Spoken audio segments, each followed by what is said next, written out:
पेश खिदमत है कहानी अंबर नागमारिया की किस्त नंबर 98 अंबर और खूनी जजीरा। डाकू गर्नेगो ने एक खतरनाक स्कीम तैयार कर रखी थी। जब आधी रात गुजर गई तो गर्नेगो अपने बिस्तर से उठा। उसे मालूम था कि अंबर उड़न तश्तरी के ऊपर वाले कमरे में सोने गया था। अंबर को अगरचे नींद की जरूरत नहीं थी, फिर भी ये सोचकर कि रात भर वो जाग कर क्या करेगा, यूं ही लेट गया और उसके साथ ही उसकी आंख लग गई। गर्नेगो डाकू बड़े आहिस्ता आहिस्ता पांव उठा के उड़न तश्तरी की ऊपर वाली मंजिल पर आ गया। उसने अंबर को देखा कि सो रहा है। खजाने का संदूक उसके पास ही पड़ा हुआ था। गर्नेगो ने दीवार पर लगा हुआ सुर्ख पंप और सिलेंडर उठा लिया। उस सिलेंडर में आग बुझाने वाली गैस भरी हुई थी। यह गैस अगर आदमी के अंदर चली जाए तो वो बेहोश हो जाता है। गर्नेगो ने खुद मास्क पहन लिया और गैस को छोड़ दिया। कमरे में एकदम से गैस भर गई। अंबर हड़बड़ा कर उठा, मगर गैस उसके दिमाग में पहुंच गई थी। वो नीम बेहोश सा होकर एक तरफ गया कि बटन दबाकर खिड़की खोल दे, मगर गर्नेगो ने गैस का रुख उसकी तरफ कर दिया। अंबर बेहोश होकर गिर पड़ा। गर्नेगो यही चाहता था।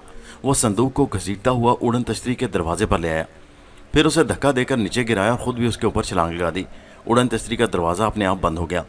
गर्नेगो जंगल के अंधेरे में संदूक को घसीटता हुआ काफी दूर तक ले गया। फिर उसने उसे किसी न किसी तरह अपने सर पर उठा लिया और जंगल में रवाना हो गया। यहाँ उसे एक दरख्त की खो दिखाई दी। उसमें काफी गहरा सुराख था। गर्नेगो ने संदूक में से सारे नोट और सोने की ईंटें निकालकर उस खो के अंदर भर दी और ऊपर मट्टी और पत्थर डालकर ऊपर दरख्त की शाखें और पत्ते बखेर दिए। अब किसी को अंदाजा नहीं हो सकता था कि उस दरख्त के अंदर करोड़ों रुपए का खजाना दबा हुआ है। गर्नेगो ने अपने लिए कुछ डॉलर रख लिए थे। अब वो शहर की तरफ भागा। शहर वहां से ज्यादा दूर नहीं था। वो बड़ी सड़क पर आ गया। एक ट्रक ने उसे लिफ्ट दे दी। शहर में आकर वो एक गुमनाम से होटल में कमरा लेकर सो गया। उधर जब अमर को होश आया तो उसने देखा कि गैस अपने आप फिजा में जज्ब हो चुकी थी। सबसे पहले उसने संदूक को तलाश किया। खजाने का संदूक गायब था। समझ गया कि डाकू गर्नेगो लेकर भाग गया है। वो उड़न तश्तरी से बाहर निकलकर जंगल में आ गया। उसने जंगल का कोना कोना छान मारा, मगर उसे गर्नेगो कहीं न मिला। खजाना भी कहीं न मिला। अंबर शहर की तरफ चल पड़ा। दिन के वक्त वो शहर में आ गया। लोग सड़कों पर कारों और स्कूटरों और बसों में सवार दफ्तरों की तरफ जा रहे थे। अंबर उनमें गर्नेगो को पहचानने की कोशिश कर रहा था। उसे बड़ा अफसोस था कि जिस खजाने को वो गरीबों में बांटना चाहता था वो गर्नेगो ले उड़ा। दोपहर को वो एक होटल में आ गया। उसने यहाँ नहाने के बाद यूं ही जरा देर बैठने के लिए खाना खाया। कहवा लेकर आराम कुर्सी पर बैठ गया और आते जाते लोगों को तकने लगा। शाम हो गई, मगर गर्नेगो कहीं नजर न आया। अंबर नाउम्मीद होकर वापस जंगल की तरफ चल पड़ा, अपनी उड़न तश्तरी में सवार होकर नागरमारिया की तलाश में जाए। वो खजाने से मायूस हो चुका था। जंगल में आते आते रात का अंधेरा छा गया। उधर गर्नेगो भी एक जीप लेकर जंगल में खजाना लेने आ चुका था। वो जंगल में उस दरख्त के करीब भी जीप लेकर खड़ा था जिसके अंदर खजाना दबा हुआ था। जब उसे यकीन हो गया कि वहां और कोई नहीं है तो उसने दरख्त के अंदर से नोट और सोने की ईंटें निकाल कर जीप में लादनी शुरू कर दी। जब सारा खजाना वो लादा जा चुका तो जीप स्टार्ट की और जंगल में से वापस रवाना हो गया। अंबर को जीप की आवाज़ सुनाई दी तो वो चौकन्ना हो गया, मगर वहां दरख्त इतने घने थे कि जीप कहीं दिखाई नहीं दे रही थी। वो भागकर उड़न तश्तरी में आ गया। उसने उड़न तश्तरी के दरवाजे बंद किए और बटन दबा दिया। उड़न तश्तरी फजा में बुलंद होकर दरख्तों के ऊपर आ गई और फिर आहिस्ता आहिस्ता उड़ने लगी। उधर गर्नेगो ने भी उड़न तश्तरी की आवाज़ सुन ली थी। उसने जीप की स्पीड तेज कर दी और जंगल से बाहर निकलकर शहर को जाने वाली सड़क पर आ गया। सड़क पर आकर उसकी जीप दौड़ने लगी। अंबर भी उड़न तश्तरी लेकर जंगल से बाहर आ गया। उसने ऊपर ही से गर्नेगो की जीप देख ली थी कि अंधेरे में रोशनियां बुझाए शहर की तरफ भागी जा रही है। अंबर उड़न तश्तरी को गर्नेगो की जीप के ऊपर ले आया। ऐन ऊपर आकर उसने उड़न तश्तरी में से मकनातीसी शुआएं नीचे फेंकना शुरू की। गर्नेगो की जीप का इंजन जाम होकर बंद हो गया और फिर मकनातीसी शुआओं ने उसे जमीन पर से ऊपर उठा लिया। जब जीप जमीन से 20-30 गज बुलंद हुई तो गर्नेगो ने डर कर छलांग लगा दी। वो पत्थरों पर गिरा और उसकी दोनों टांगों की हड्डियां टूट गईं। अंबर जीप को उड़न तश्तरी के अंदर ले आया। उसने अब गर्नेगो को भुला दिया था। जीप में से सारे नोट और सोने की ईंटें निकालकर उसने जीप को उड़न तश्तरी से बाहर नीचे फेंक दिया और खुद उड़न तश्तरी को लेकर शहर के ऊपर से होता हुआ दूसरी तरफ ऊंचे पहाड़ों के दरमियान एक चौड़े टीले पर दरख्तों के दरमियान उतर गया। बाकी रात उसने वहीं उड़न तश्तरी के अंदर ही गुजार दी। सुबह होते ही उसने सारे नोट और सोने की ईंटें अपनी जेबों में भरी और पहाड़ी से उतरकर शहर की तरफ चला। रास्ते में उसे गरीब लोगों के जहाँ जहाँ घर नजर आए वो वहाँ चुपके से नोटों की गड्डियाँ डालता चला गया। दोपहर तक उसने सारी दौलत गरीब लोगों के घरों में तकसीम कर दी। सोने की ईंटें भी इसी तरह वो लोगों के घरों में डालता चला आया था। ये इलाका बेहद गरीब लोगों का था और यहाँ ऐसे लोग रहते थे जिनको 2 वक्त का खाना भी नसीब नहीं होता था। इस काम से फारिग होकर वो वापस अपनी उड़न तश्तरी की तरफ आया कि उसको लेकर नागरमारिया की तलाश में निकले। अंबर उड़न तश्तरी में जाकर बैठ गया। उसने उसे स्टार्ट किया और पहाड़ी के ऊपर से एक चक्कर लगाकर उसका रुख समंदर की तरफ फेर दिया। अंबर का ख्याल था कि हो सकता है नागमारिया से उसकी मुलाकात खुले समंदर में कहीं हो जाए, नहीं तो वो इंग्लैंड की तरफ निकल जाएगा। उड़न तश्तरी को वो ज़मीन से इतनी बुलंदी पर ले आया कि यहाँ कोई हवाई जहाज़ उसका पीछा नहीं कर सकता था। फिर वह समंदर के ऊपर आ गया। उधर सैयारे की लेबॉर्ट्री में उसने जो टाइम बम लगाया हुआ था वो अपने वक्त पर फट पड़ा। उसके फटते ही सियारे की आधी फिजा जलकर राख हो गई। तमाम साइंसदान जो दुनिया को तबाह करने के मंसूबे बना रहे थे उस आग में जलकर राख हो गए। लेबॉर्ट्री के भस्म होते ही उसकी शुआएं सीधी खला में से होकर उड़न तश्तरी से आकर टकराईं। उनकी रफ्तार बहुत तेज थी। उड़न तश्तरी में आग लग गई। अंबर ने घबराकर पैराशूट के जरिए बाहर छलांग लगा दी। उड़न तश्तरी फजा में ही जलकर खाक हो गई। अंबर पैराशूट के साथ नीचे उतरने लगा। नीचे चारों तरफ समंदर ही समंदर फैला हुआ था। उसे समंदर तक आते काफी देर लगी। वो समंदर में आकर गिर पड़ा। समंदर की बुलंद मौजों ने उसे अपने अंदर छुपा लिया। अंबर अपनी जोर में समंदर के नीचे तक चला गया, फिर उबर कर ऊपर आ गया। उसने अपना पैराशूट उतारकर समंदर में फेंक दिया और उसकी लहरों पर लेट गया। वो डूब नहीं सकता था। लहरें उसे अपने साथ लेकर आगे बढ़ने लगी। नाग और मारिया और एलिजबेथ भी अपने चाचा एडगर के जहाज में उसी समंदर में सफर कर रहे थे। एक रोज दिन की रोशनी में मारिया और एलिजबेथ जहाज के अर्शे पर खड़ी लहरों का नजारा कर रही थी कि मारिया को दूर समंदर में कोई शय तैरती हुई नजर आई। उसने नाग को बुलंद आवाज में मुखातिब करके कहा, देखो वो क्या शय लहरों में तैर रही है। नाग ने कहा, कोई टूटा हुआ दरख्त लगता है। मालूम होता है कि जमीन आ रही है, क्योंकि दरख्त जमीन की निशानी होते हैं। इतने में चाचा एडगर भी ऊपर आ गया। मारिया ने उसे वह शय दिखाई तो उसने भी यही कहा कि कोई दरख्त लगता है। अंबर ने भी दूर से जहाज को देख लिया था, मगर उसके वहमो गुमान में भी ये बात नहीं थी कि इस जहाज में नाग और मारिया सफर कर रहे हैं। इतने में बादल गिरगिरा कर आ गए और तेज हवा चलने लगी। समंदर में बड़ी बड़ी लहरें उठना शुरू हो गई, जिसकी वजह से अंबर जहाज से काफी दूर चला गया और फिर नजरों से ओझल हो गया। सारा दिन समंदर में तेज हवाओं की वजह से तूफान आता रहा। शाम होती तो तूफान थम गया। इतनी देर में अंबर समंदर में कहीं से कहीं निकल चुका था। लहरें उसे उठाकर जहाज से बहुत दूर ले गई थी। अगर उस वक्त नाग मारिया की बात का यकीन करके उड़कर समंदर का एक चक्कर लगा लेता तो वो अंबर को मिल सकता था, मगर तकदीर में जो लिखा होता है वो होकर रहता है। उनका जहाज 2 दिन बाद इंग्लैंड के साहिल से साथ जा लगा। एडगर ने जहाज का टैक्स अदा करके उसे बंदरगाह पर खड़ा किया और एलिजबेथ और नाग को साथ लेकर एलिजबेथ के माँ बाप के घर की तरफ रवाना हो गया। मारिया भी उनके साथ थी, मगर वो किसी को दिखाई नहीं देती थी। वो एक टैक्सी में बैठकर एलिजबेथ के मकान पर पहुंच गए। एलिजबेथ के बाप और माँ ने अपनी बेटी को देखा तो खुशी से उसे गले लगा लिया। नाग और एडगर से हाथ मिलाया। उनका शुक्रिया अदा करते उनकी जुबान नहीं थकती थी। मारिया को किसी ने न पूछा, पूछते भी कैसे, वो तो किसी को नजर ही नहीं आती थी। लेकिन मारिया बड़ी खुश थी कि उसकी सहेली एलिजबेथ इतनी मुसीबतों के बाद अपने घर माँ बाप के पास पहुंच गई है। उसी रोज शाम को मारिया ने एलिजबेथ से इजाजत ली। नाग और एडगर चाचा ने एलिजबेथ के माँ बाप को खुदा हाफिज कहा और वो एलिजबेथ के घर से निकलकर अपने जहाज की तरफ चल पड़े। जहाज पर आकर एडगर ने नाग से पूछा कि अब उनका क्या मंसूबा है, क्या प्रोग्राम है। नाग ने कहा, मैं और मारिया तो अंबर को इस मुल्क में रहकर तलाश करेंगे। अगर आप जाना चाहें तो जा सकते हैं। मारिया ने कहा, चाचा एडगर तुम्हारे साथ बड़े अच्छे दिन गुजरे हैं, तुम हमें बहुत याद आओगे। एडगर की आंखें भीग गईं। कहने लगा, मारिया बेटी, अगरचे मैं तुम्हें देख नहीं सकता, लेकिन मुझे ऐसा लगता है कि तुम हर वक्त मेरी आंखों के सामने रहती हो। मुझे तुमसे अपनी बेटी की तरह प्यार हो गया है। काश मैं तुम्हारे साथ रह सकता, लेकिन मैं मल्लाह हूँ, समंदर का मुसाफिर हूँ, खुशकी पर ज्यादा देर नहीं टिक सकता। एडगर को नाग और मारिया ने भीगी आंखों से अलविदा कहा। वो अपना जहाज लेकर समंदर की तरफ निकल गया। नाग और मारिया बंदरगाह से शहर के रेलवे स्टेशन पर आ गए। यहाँ उन्होंने फर्स्ट क्लास वेटिंग रूम के गुसल खानों में खूब मज़े से गुसल किया। ताज़ा दम होकर रेलवे स्टेशन के जाने वाले कमरे में आकर बैठ गए। अंग्रेज़ों की तरक्की का ज़माना था। अंग्रेज़ का बड़ा रोब हुआ करता था। यहाँ बहरे अगरचे अंग्रेज़ थे, मगर वो काले आदमियों के साथ बड़ा बुरा सलूक करते थे। काला आदमी ऑर्डर देता तो बड़ी बेदिली से ऑर्डर लेते, कितनी देर तक उसे पूछते ही नहीं थे। नाग का रंग भी सांवला था, अंबर की तरह वो भी मिस्र का रहने वाला था। सूरत इसे लगता था कि वो अंग्रेज़ नहीं है। मारिया गरचे उसके सामने कुर्सी पर बैठी थी, मगर उसे तो कोई भी नहीं देख सकता था। अंग्रेज़ बहरे ने नाग को देख लिया, मगर उसके पास जानबूझकर ना आया। जब नाग ने उसे आवाज़ दी तो दूरी से मक्कारी के साथ मुस्कुरा कर बोला, आया सर, लेकिन उसके बाद फिर भूल गया और दूसरे अंग्रेज़ ग्राहकों की खिदमत में लगा रहा। मारिया ने कहा, यह बड़ा मगरूर अंग्रेज़ बहरा है। नाग ने कहा, हर कोई मुफ्त खोरे तो नहीं है, यहाँ आए तो बिल भी अदा करेंगे। मारिया बोली, मगर वो तो तुम्हें शायद मुफ्त खोरा समझ रहा है। नाग ने कहा, तो फिर मेरा ख्याल है इसे सबक सिखाना चाहिए थोड़ा सा। क्या ख्याल है? अच्छा ख्याल है, मारिया ने कहा।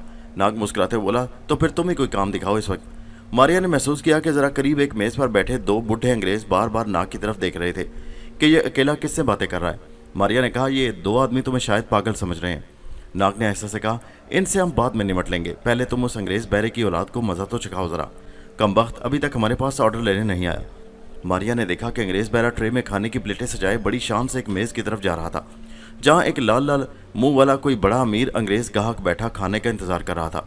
मारिया उठकर उस मेज़ के करीब जाकर खड़ी हो गई। अंग्रेज़ बहरा बड़ी शान से इटला इटलाकर चलता एक हाथ में खाने से सजा हुआ ट्रे संभाले चला आ रहा था। जो ही वो मेज़ के करीब आया, मारिया ने अपनी टांग आगे कर दी। ये तो आपको मालूम ही है कि मारिया अपने इरादे से जिस वक्त चाहे अपने जिस्म को ठोस बना सकती थी। वगरना आम तौर पर उसका जिस्म लहरों की तरह का होता था कि जिसको कोई नहीं छू सकता था। अंग्रेज बहरा मारिया की टांग से टक्कर खाकर मुंह के बल गिर पड़ा। ट्रे उलटकर सीधा अंग्रेज गाहक के कपड़ों पर जा पड़ा और उसके शानदार कपड़े शोरबे और सालन में तर हो गए। बस फिर क्या था, उस अंग्रेज का पारा चढ़ गया। उसने सारा कमरा सर पर उठा लिया। मैनेजर भागा भागा आया। वो भी बहरे को गालियां देने लगा कि उल्लू के पट्टे, तुम्हें जरा तमीज नहीं कि शरीफ गाहकों के आगे खाना कैसे ले जाते हैं। अंग्रेज बहरा बार बार कह रहा था कि जनाब, किसी ने मेरे आगे टांग कर दी थी। मैनेजर ने कहा, यहाँ तो इर्द गिर्द कोई गाहक नहीं, फिर किसने टांग उड़ा दी। गाहक चीख चीख कर कह रहा था, मैं इस रिफ्रेशमेंट रूम को बंद करा दूंगा, मेरे कपड़े अभी ड्राई क्लीन कराए जाए। मैनेजर बड़ी मुश्किल से अंग्रेज गाहक को अपने साथ कमरे में ले गया ताकि उसके कपड़ों को ड्राई क्लीन करवाने का इंतजाम किया जा सके। अंग्रेज बहरा शर्मिंदा सा होकर खाली ट्रे में जमीन पर से प्लेटें उठा उठा कर रखने लगा। वो बार बार आसपास देख रहा था कि आखिर वो कौन शख्स था जिसने उसके आगे टांग रखकर गिरा दिया था। दूसरी बार वो बाहर निकला तो नाग ने उसे अपनी तरफ बुलाया। अंग्रेज बहरा पहले ही गुस्से में था। ऊपर से एक काले आदमी ने बुलाया तो नफरत से मुंह दूसरी तरफ करके साथ वाली मेज पर जाकर ऑर्डर लेने लगा। मारिया ये सब कुछ देख रही थी। उसने सोचा कि अभी इसका दिमाग ठिकाने नहीं आया, एक हमला और करना चाहिए। मारिया अब उस मेज के पास चली गई जहां अंग्रेज बहरा कॉपी में अंग्रेज गाहक औरतों का ऑर्डर लिख रहा था। उसके लंबे कोट की दुम पीछे लटक रही थी। मारिया ने मेज पर से सिगरेट लाइटर उठाकर उसे रोशन किया और अंग्रेज बहरे के कोट की दुम को आग लगा दी। पहले तो बहरे को पता न चला, फिर उसने महसूस किया कि धुआं कहीं से उठ रहा है। उसके साथ ही उसने चीख मारी क्योंकि आग उसके आधे कोट को लग चुकी थी। वो आग वाले भूतने की तरह वहां से भागकर अंदर चला गया। मारिया और नाग जोर से हंस पड़े। वो बूढ़े अंग्रेज जो पहले ही नाग को अकेले किसी से बातें करते सुन चुके थे, अब जो उन्होंने उसके साथ एक लड़की के कह की आवाज़ सुनी तो उन पर खौफ सा छा गया। नाग का वो कोई भूत प्रेत समझते हुए वहां से उठे और होटल से बाहर निकल गए। नाग ने मारिया से कहा, अंग्रेज बहरा तो अब यहाँ नहीं आएगा क्योंकि वो तो इस वक्त तक अस्पताल जा चुका होगा, इसलिए मेरा ख्याल है कि तुम खुद ही अंदर जाकर कुछ खाने को ले आओ। मारिया ने कहा, अच्छा मैं कुछ खाने को लाती हूँ अंदर से। और मारिया नाग के सामने वाली कुर्सी से उठकर जिधर बावर्ची खाना था उधर चली गई। उसका ख्याल था कि उधर ही गई होगी क्योंकि उसे तो वो भी नहीं देख सकता था। वो मेज पर अकेला रह गया। एक अंग्रेज झूमता झामता अंदर दाखिल हुआ और उसकी मेज पर उस कुर्सी पर आकर बैठ गया जिस पर मारिया बैठी हुई थी। उसने नाग से इजाजत भी न ली। नाग ने उसको कहा कि उस कुर्सी पर एक दोस्त बैठा हुआ है, आप दूसरी मेज पर चले जाएं, मेरा दोस्त बाथरूम तक गया है। अंग्रेज ने कहा, कोई बात नहीं, वो आएगा तो मैं चला जाऊंगा। नाग को बड़ा गुस्सा आया मगर ये सोचकर खामोश हो गया कि जिसकी ये कुर्सी है वो खुद उसे उठा लेगी। वो अंग्रेज इधर उधर की बोंगियां मारने लगा और हिंदुस्तानी कालों के बारे में नफरत उगलनी शुरू कर दी। नाग को और ज़्यादा गुस्सा आया। एक बार तो उसका जी चाहा कि इस अंग्रेज को मज़ा चखा दे, लेकिन खामोश रहा और गुस्से को पी गया। इतने में उसे मारिया की तेज़ खुशबू आई। समझ गया कि मारिया आ गई है। उसने ऊंची आवाज़ में कहा, दोस्त तुम आ गए हो? मारिया ने नाग के कान में कहा, हाँ।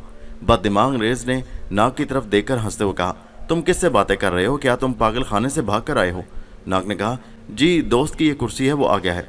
बददिमाग अंग्रेज इधर उधर तकने लगा, फिर कहका लगाकर बोला, तुम जरूर किसी पागल खाने से भाग कर आए हो, यहाँ तो तुम्हारा दोस्त कहीं नजर नहीं आता। नाग ने कहा, क्या तुम उससे मिलना चाहते हो? अंग्रेज बोला, हाँ ज़रा मिलाओ तो सही अपने गैबी दोस्त से, ताकि मैं उसके बाद पागल खाने वालों को टेलीफोन कर दूं कि भाई तुम्हारा एक पागल भागकर यहाँ आ गया है, उसे आकर ले जाओ। नाग ने कहा, बहुत अच्छा, अब मेरे दोस्त से मिलने के लिए तैयार हो जाओ। और उसने आवाज़ देकर कहा, दोस्त इनसे मिलो। उसके साथ ही एक ज़ोरदार तमाचा अंग्रेज़ के मुंह पर आकर लगा। चटाख की आवाज़ आई। लोगों ने नाग की मेज़ की तरफ देखा। बददिमाग अंग्रेज़ मुंह पर हाथ रखे कांप रहा था। नाग ने कहा, क्या अब भी तुम्हें यकीन नहीं आया कि यहाँ मेरा एक दोस्त बैठा था? अच्छा, थोड़ा तारुफ और कराए देता हूँ। उसने मारिया से कहा, ज़रा एक बार फिर हाथ मिलाओ। और मारिया ने दूसरा तमाचा भी जड़ दिया। अंग्रेज़ तो चीख मार कर उठा और 9-2-11 हो गया। मारिया अपनी कुर्सी पर बैठ गई। उसने सैंडविचेस और कबाबों वाली प्लेट मेज़ पर रख दी। प्लेट जब तक उसके हाथ में थी गायब थी, जो ही मेज़ पर आई जाहिर हो गई। नाग मज़े ले लेकर कबाब और सैंडविचेस खाने लगा। मारिया भी कबाब खाने लगी। लोग अब नाग को शक की नज़र से तक रहे थे क्योंकि 2 बार उसके करीब से लोग डर कर भागे थे और वह हवाओं में बातें करना हुआ भी सुना गया था। एक गाहक ने मैनेजर से जाकर शिकायत कर दी। मैनेजर जल्दी से बाहर आया। उसने बैरों से पूछा कि जिस मेज़ पर नाग बैठा कबाब और सैंडविचेस खा रहा है, उसका ऑर्डर किसने सप्लाई किया है? सब बैरों ने एक जुबान होकर कहा कि उन्होंने नाग का कोई ऑर्डर नहीं लिया। तो फिर वो कबाब कहाँ से लाकर खा रहा है? मैनेजर गुस्से में आकर नाग की मेज़ के पास आ गया। अगरचे वो सख्त गुस्से में थे, लेकिन फिर भी चेहरे पर बड़ी मुस्कुराहट लाते हुए पूछा, आपका बैरा कौन है? नाग ने कहा, मेरा बैरा मेरे सामने बैठा है। मारिया ने जोर से नाग के पाँव पर पाँव मारा। नाग पाँव पकड़कर उई उई करने लगा। मैनेजर ने कहा, मिस्टर, मेरे साथ मजाक करने की ज़रूरत नहीं। अगर तुमने ये ना बताया कि ये कबाब सैंडविचेस तुमने कहाँ से लिए हैं तो मैं पुलिस को इतला कर दूंगा, क्योंकि तुमने ये कबाब हमारे होटल से चुराए हैं। नाग ने कहा, मिस्टर मैनेजर, मैंने कह दिया है कि मेरा बहरा जिसने मुझे ये कबाब ला कर दिए मेरे सामने बैठा है। اگر تم کہو تو میں تمہارا تعارف کروائے دیتا ہوں۔ ناگ نے ماریا سے کہا، اے میرے بیرے، اس مینیجر سے بھی ذرا ایک ہاتھ ملاؤ۔ چٹاخ کی آواز کے ساتھ ماریا کا ایک زوردار تھپڑ مینیجر کے منہ پر بھی پڑا۔ وہ اچھل کر پیچھے جا گرا۔ یہ کیا بدتمیزی ہے، میں ابھی پولیس کو بلاتا ہوں۔ وہ فون کی طرف بھاگا ہی تھا کہ ماریا نے اسے آگے ٹانگ کر دی۔ مینیجر الٹ کر منہ کے بل گر پڑا۔ اس کا سر میز سے ٹکرایا اور وہ زخمی ہو گیا۔ بیرے اسے اٹھا کر اندر لے گئے۔ ناگ نے کہا، میرا خیال ہے یہاں سے کافی زخمی ہسپتال پہنچائے جا چکے ہیں، اب ہمیں واپس جانا چاہیے، کیا خیال ہے تمہارا؟ ماریا نے کہا، بڑا اچھا خیال ہے۔ دونوں ریلوے اسٹیشن کے باہر آ گئے۔ یہ 1935 کا لندن تھا اور دوسری جنگ شروع ہونے والی تھی۔ ناگ نے ماریا سے کہا، میرا خیال ہے ہمبر ہمیں ملا تو ہمیں اپنی واپسی کے سفر کی اس سے بات کریں گے۔ ماریا بولی، ہاں ناگ، میں بھی سفر کرتے کرتے اب تھک گئی ہوں۔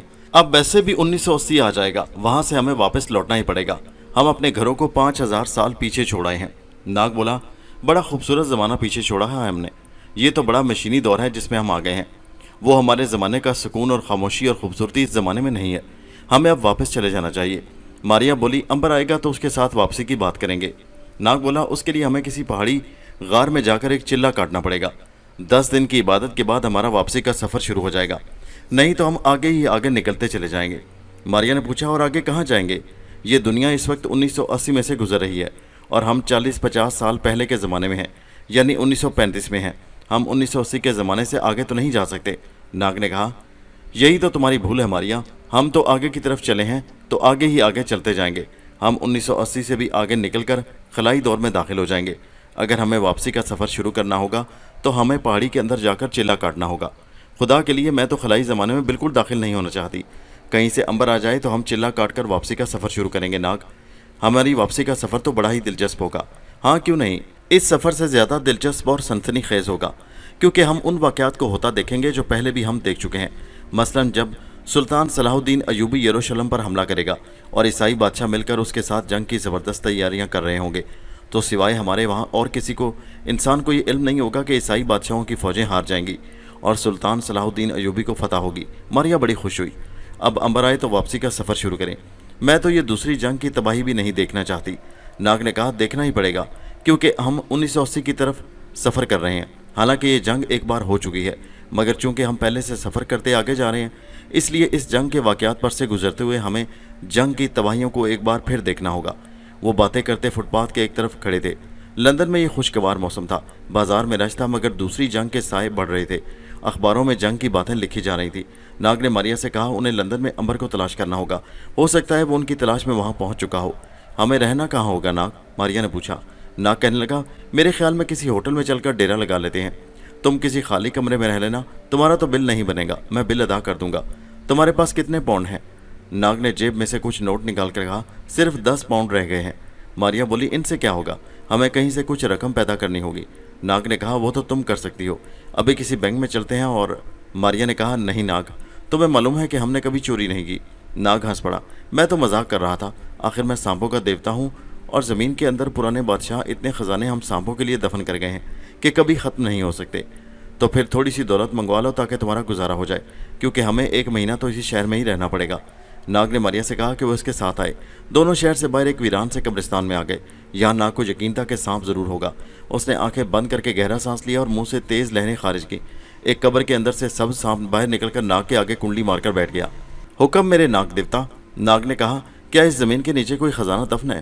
سانپ نے ادب سے کہا، عظیم دیوتا، یہاں تو مردے ہی مردے دفن ہیں۔ ہاں، سامنے والے پرانے قلعے میں ایک خزانہ زمین کے اندر دبا ہوا ہے، اگر آپ حکم کریں تو میں وہ آپ کے لیے یہاں لے کر آ جاتا ہوں۔ ناگ نے کہا، نہیں، مجھے سارے خزانے کی ضرورت نہیں ہے، تم ایسا کرو کہ اس کے اندر سے سونے کا کوئی ہار یا قیمتی ہیرا لے کر آ جاؤ، میں یہاں تمہارا انتظار کروں گا۔ سانپ چلا گیا۔ ماریا نے کہا، یہ سانپ کوئی تاریخی ہیرا یا کسی ملک کا پرانا ہار لے آیا تو اسے فروخت کرتے ہوئے تم پکڑے جاؤ گے۔ ناگ بولا، دیکھا جائے گا، آپ کیا کر سکتے ہیں۔ تھوڑی دیر گزر رہی تھی کہ سانپ واپس آ گیا۔ اس کے منہ میں سونے کا ایک ہار پکڑا ہوا تھا جس پر ہیرے جواہرات جڑے ہوئے تھے۔ سانپ نے بڑے ادب سے وہ ہار ناگ کو پیش کر دیا۔ ناگ نے ہار لے لیا اور کہا، تمہارا شکریہ اے سبز سانپ، اب تم جا سکتے ہو۔ سانپ ادب سے سلام کر کے وہاں سے چلا گیا۔ ماریا نے کہا، یہ کوئی تاریخی ہار لگتا ہے، کم بخت سونے کا کوئی ٹکڑا لے آتا تو بہتر تھا، اس سے خواہ مخواہ ہمارا وقت ضائع ہوگا۔ ناگ نے کہا، اب جو ہوگا دیکھا جائے گا، آؤ شہر چل کر اسے بیچتے ہیں۔ ناگ نے ماریا کو ساتھ لیا اور قبرستان سے نکل کر شہر کی طرف چل پڑا۔ قبرستان کا ایک مکار گورکن یہ سب کچھ دیکھ رہا تھا۔ وہ ناگ کے پیچھے لگ گیا۔ اسے نہ تو ناگ کے طاقت کے بارے میں کچھ خبر تھی اور نہ یہ معلوم تھا کہ ماریا بھی اس کے ساتھ ہے۔ नाग और मारिया कब्रिस्तान से बाहर निकल आए। शहर को जाने वाली सड़क बिल्कुल सुनसान और वीरान थी। नाग ने सोने का हार अपनी जेब में रखा हुआ था। मारिया उसके साथ साथ चल रही थी। नाग आहिस्ता आहिस्ता उससे बातें भी कर रहा था। हट्टा कट्टा बदमाश गोरकन पीछे पीछे दरख्तों की ओट में आगे बढ़ रहा था। उसने खंजर निकालकर हाथ में पकड़ लिया था। वो नाग को शहर पहुंचने से पहले पहले उस सड़क के पास किसी जगह कत्ल करके सोने का हार उसे छीन कर भाग जाना चाहता था। नाग और मारिया एक ऐसी जगह पहुंचे जहां सड़क घने दरख्तों के दरमियान से होकर गुजरती थी। जो ही नाग मारिया वहां पहुंचे, गोरकन दरख्त के पीछे से लपक कर आया और नाग पर हमला कर दिया। वार ओछा पड़ा। मारिया ने चीख कर कहा, नाग एक तरफ हो जाओ। गोरकन हैरान हुआ कि वहां तो एक ही आदमी जा रहा था, ये लड़की की आवाज़ कहाँ से आ गई। वो मुंह उठाकर इधर उधर देखने लगा कि ये लड़की की आवाज़ कहाँ से आई है। नाग ने आगे बढ़कर उसके हाथ पर लात मारी। खंजर उसके हाथ से उछलकर दूर जा गिरा। नाग ने गोरकन को गर्दन से दबोच लिया। बता अब तेरे साथ क्या सलूक करूं। मारिया ने कहा, यह तुम्हें कत्ल करके तुम्हारा हार चुराने आया था, तुम भी इसे कत्ल कर दो। गोरकन पर दहशत छा गई। उसके होंठ कांपने लगे। ये आवाज़ कहाँ से आ रही है। वहाँ तो उसे कोई लड़की दिखाई नहीं दे रही थी, फिर ये आवाज़ कहाँ से आ रही थी। नाग ने खंजर पकड़कर उठाया तो गोरकन हाथ बांधकर गिर पड़ा। माफ़ कर दो मुझे भाई, माफ़ कर दो, मेरे छोटे छोटे बच्चे हैं। नाग ने मारिया से पूछा, क्या ख्याल है तुम्हारा। मारिया ने कहा, इसने छोटे छोटे बच्चों का नाम लिया है, इसे माफ़ कर दो। अच्छा जाओ, मैंने तुम्हें अपनी बहन के कहने पर माफ़ कर दिया, नहीं तो आज तुम्हारी खैर नहीं थी। अब दफ़ा हो जाओ मेरी आंखों के सामने से। गोरकन ने तो खुदा का शुक्र अदा किया कि उसकी जान बच गई। वो सर पर पाँव रखकर ऐसा भागा कि पीछे मुड़कर भी न देखा। मारिया ने हंसते हुए कहा, आया था तुम्हें लूटने, वैसे इसका हमला खतरनाक भी हो सकता था। हाँ, कमबख्त ने एक बार तो मुझे भी परेशान कर दिया था। मेरा ख्याल है अब हमें जल्दी से शहर जाकर इस हार को फरोख्त कर देना चाहिए। बड़ी सड़क पर जाकर खड़े हो जाते हैं, कोई ना कोई टैक्सी मिल ही जाएगी। वो सड़क पर आ गए। टैक्सी तो ना आई मगर एक बस नाग को देखकर रुक गई। बस भरी हुई थी। नाग उसके अंदर दाखिल हो गया। उसने आहिस्ता से कहा, तुम कहाँ हो मारिया। उसके आगे खड़ी एक औरत ने पलट कर देखा और गुस्से में कहा, खबीस शैतान, तुम कौन होते हो मुझसे पूछने वाले कि मैं कहाँ हूँ। असल में उस औरत का नाम भी मारिया था। उसने शोर मचा दिया कि मैं गुंडा हूँ और उसे पुलिस के हवाले किया जाएगा। नाग परेशान हो गया। उस औरत ने तो मुसीबत खड़ी कर दी थी। मारिया वहाँ नहीं थी। बस में रश देखकर वो बस के ड्राइवर के पास ही बैठ गई थी। उसने जब बस में शोर होता देखा तो फौरन वहाँ गई। जिस औरत का नाम मारिया था वो बार बार नाग की तरफ इशारा करके कह रही थी, इस शैतान ने मुझे छेड़ा है, मैं इसे पुलिस के हवाले करूँगी। ये औरत कुछ ज़्यादा ही शोर मचा रही थी, वरना ऐसी कोई बात नहीं हुई थी। नाग परेशान था कि किस बक बक में फंस गया है। मारिया ने उसके कान के पास आकर पूछा, क्या बात हुई है, क्या बात हुई है। नाग के मुंह से फौरन निकल गया, खुदा का शुक्र है तुम आ गई, मैंने तुम्हारा नाम लिया था कि ये औरत मेरे पीछे पड़ गई। वो औरत चीख कर बोली, देखो ये फिर मुझे छेड़ रहा है और कह रहा है खुदा का शुक्र है कि तुम आ गई, इसे पकड़कर पुलिस के हवाले करो। बस खड़ी हो गई। लोग नाग के खिलाफ हो गए क्योंकि वो काला था, गोरा नहीं था और औरत उसके खिलाफ शोर भी मचा रही थी। फिर उन लोगों के सामने नाग ने ये जुमला दोहराया था, खुदा का शुक्र है कि तुम आ गई। एक मुसाफिर ने कहा, इसे यहीं उतार दो, इसकी यही सज़ा बहुत है। मारिया को बड़ा गुस्सा आया। उसका लंदन पहुंचना भी ज़रूरी था, वो रास्ते में क्यों उतरते। उसने फ़ौरन जवाबी हमला कर दिया। जो औरत शोर मचा रही थी, मारिया उसके पास आ गई। औरत के सर पर परिंदे के पर वाला हैट रखा था। मारिया ने उसका हैट उठाकर फ़ज़ा में बुलंद कर दिया। औरत ने खौफज़दा होकर अपने हैट को देखा और कहा, ये देखो ये शख्स मुझ पर जादू भी करने लगा है। लोग भी औरत के हैट को बस के अंदर फ़ज़ा में लटका हुआ देखकर हैरान हो गए। मारिया ने हैट को उठाकर खिड़की से बाहर फेंक दिया। औरत ने चीख मारी, मेरा 100 पाउंड का हैट तबाह कर दिया। नाग ने कहा, मैं तो कुछ भी नहीं कर रहा, मैं तो यहाँ खड़ा हूँ। औरत ने कहा, तुम मुझ पर जादू कर रहे हो। मारिया ने बुलंद आवाज़ से कहा, जादू ये नहीं कर रहा, मैं कर रही हूँ। लोगों ने चौंक कर मारिया की आवाज़ को सुना और दहशत ज़दा हो गए, क्योंकि जिस औरत की आवाज़ आ रही थी वो उन्हें नज़र नहीं आती थी। मारिया ने कहा, तुम लोग मुझे नहीं देख सकोगे, मैं एक रूह हूँ। आप तमाम लोग अपनी अपनी जगह पर बैठ जाओ। फिर उसने ड्राइवर से कहा, बस चलाओ। ड्राइवर पहले ही सहमा हुआ बैठा था। रूह का हुक्म सुनकर उसने बस स्टार्ट कर दी और आगे को रवाना हो गया। बस के अंदर सारे मुसाफिर अपनी अपनी जगहों पर सहम कर बैठे हुए थे। कोई किसी से बात नहीं कर रहा था। औरत का बुरा हाल था। एक उसे अपने कीमती हैट का दुख था, दूसरा ये भी डर था कि कहीं रूह उसका गला न दबा दे। लंदन के शहर के पहले बस स्टॉप पर बस रुकी तो मारिया ने कहा, नाग आओ, यहीं उतर जाते हैं। जो ही नाग बस से बाहर निकला, बाकी सारे मुसाफिर चीखें मारते, भूत भूत का शोर मचाते बस में से बाहर निकलकर दौड़ पड़े। वो औरत भी भागी जा रही थी। नाग और मारिया सड़क के किनारे खड़े देर तक हंसते रहे।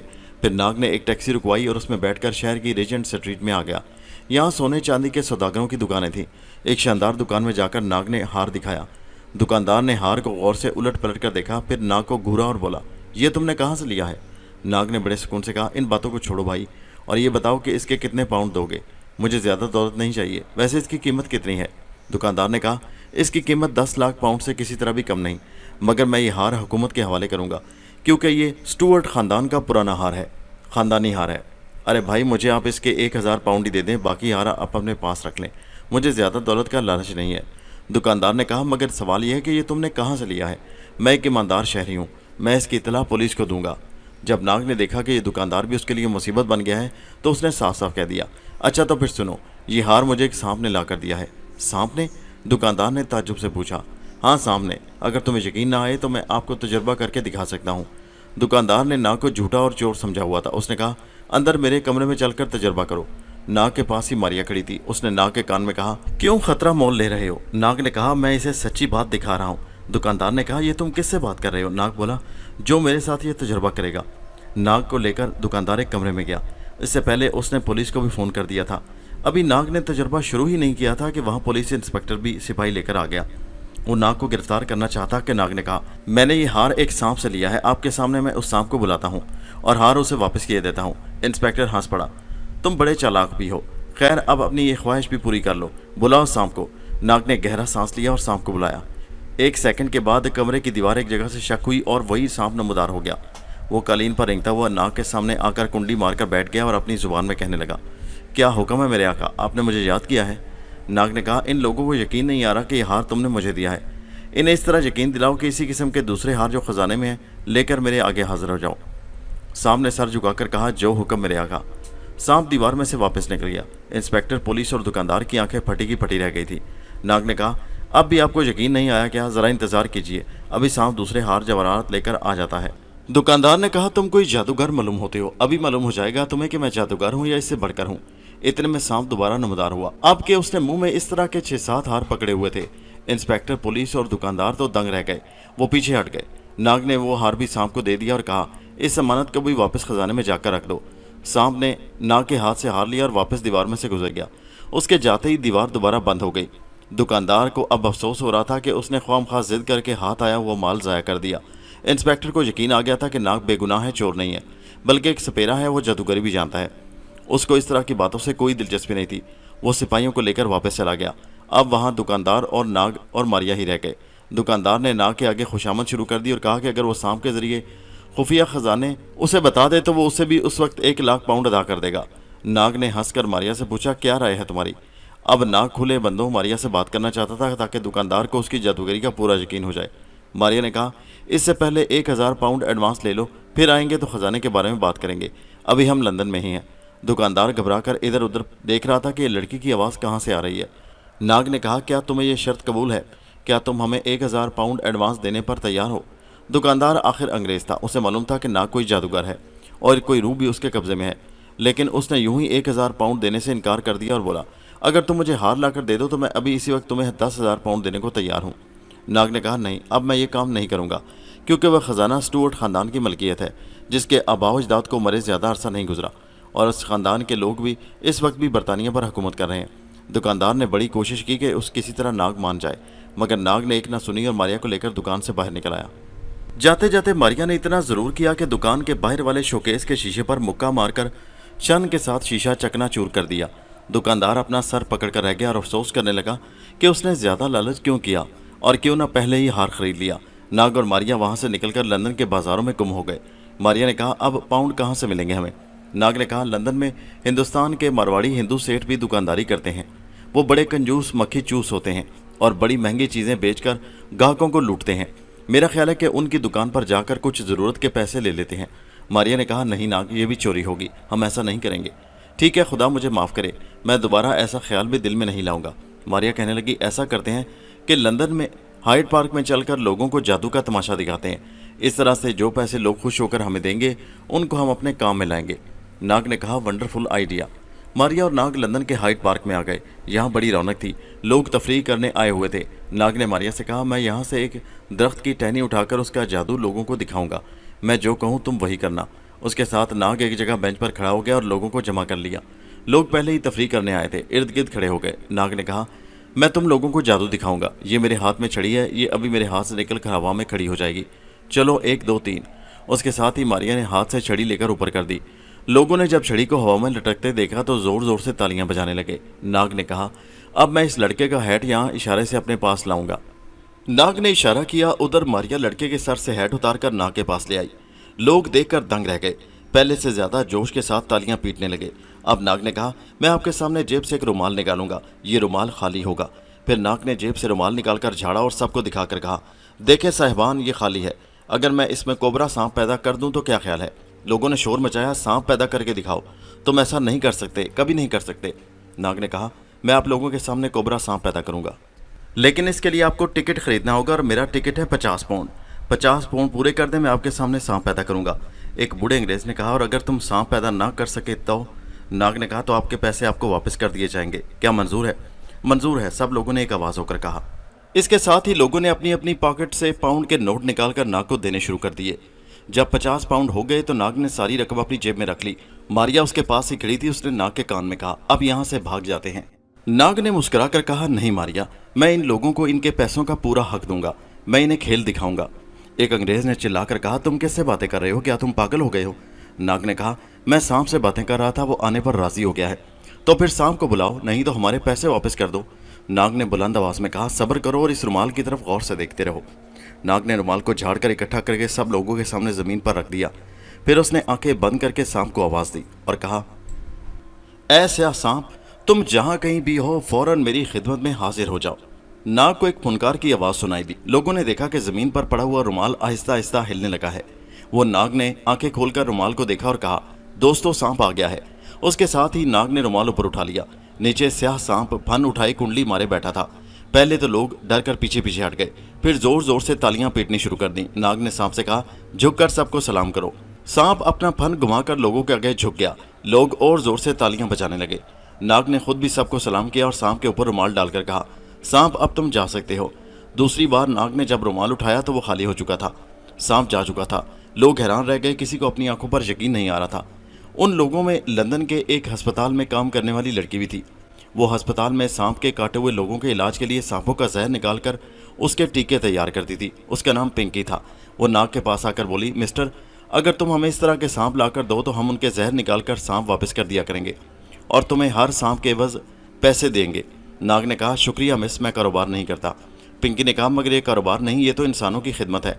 हमारे पास ऐसे टीके बहुत कम हैं जिनसे सांप के कांटे का इलाज होता है। हम ये टीके अफ्रीका और एशिया के मुल्कों को भेजते हैं, जहां हर साल सैकड़ों लोग सांपों के डसने से मर जाते हैं। मारिया ने कहा, ये नेक काम है नाग, हम ही भर लो। मगर मारिया, मैं ये काम करने नहीं आया। डॉक्टर पिंकी ने कहा, मेरा नाम मारिया नहीं पिंकी है।